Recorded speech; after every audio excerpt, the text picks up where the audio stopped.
Our evidence-based video covers chlorhexidine gluconate baths. The purpose of CHG baths are to reduce the risk and incidence of surgical site infections and prevent healthcare-associated infections in the critical care units. It applies to CCU and surgical patient population groups and utilizes recognized clinical practice standards. What is a CHG bath? Chlorhexidine gluconate is an antiseptic agent that has broad-spectrum activity against many organisms.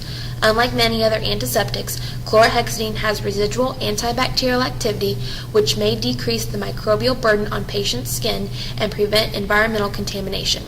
CHG baths can come in soap form, which is 4% CHG, to be used with water, or in pre-packaged CHG, which is 2%, impregnated wipes. Patients that are eligible for CHG baths include all inpatient and outpatients older than 2 months of age undergoing operative procedures or invasive procedures, which include cardiac caths. It also includes patients in the CCU, with the exclusion of those patients with clinical contraindications. Patients with an allergy to the CHG soap may bathe using soap and water. Patients that are excluded from using the CHG baths include patients with known allergies to chlorhexidine, if the patient is admitted with toxic epidermal necrolysis, Stevens-Johnson syndrome, or burns, and if the attending physician thinks bathing with CHG soap would be unsafe for the patient. The supplies that are needed to complete a CHG bath include a bath basin, towels, a clean hospital gown, the chlorhexidine solution, warm water, and clean sheets. Before beginning a CHG bath, it should be understood that CHG-based soap should not be used in any mucosal area, including the head, face, and genitals. First, the nurse needs to gather the supplies in order to complete the bath. She needs to fill the designated wash basin with warm water and washcloths. Do not reinsert any washcloths into the water after they have been used. Discard the used washcloths into the hamper. Wash face and ears using a clean washcloth and water only. Discard that washcloth. Use a separate washcloth to cleanse the patient's body by saturating the washcloth with CHG soap, starting at the neck and working down, gently cleansing the body. Rinse the CHG-based soap from the skin with a moistened, clean washcloth. The skin should be patted dry with a clean towel. Do not apply soap, lotions, powders, or deodorants to the skin after using the CHG-based soap. Wound ostomy hospital approved or physician-ordered lotions may be used for non-surgical patients. There is evidence behind CHG bathing that supports its utilization. Many studies have been conducted to determine the usefulness, and the following findings were found in multiple research articles.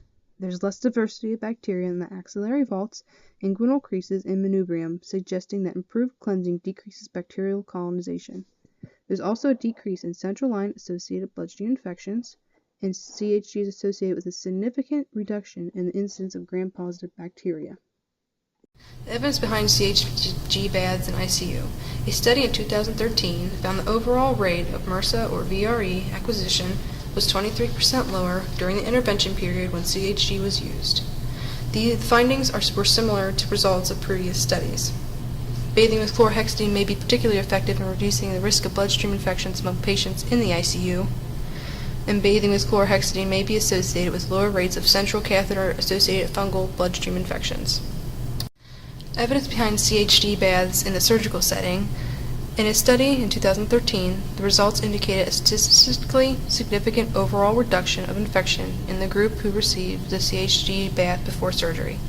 There is also a reduction in post-operative organ space infection, although this sample was small. The bath group experienced emergent surgery less frequently than the no-bath group did.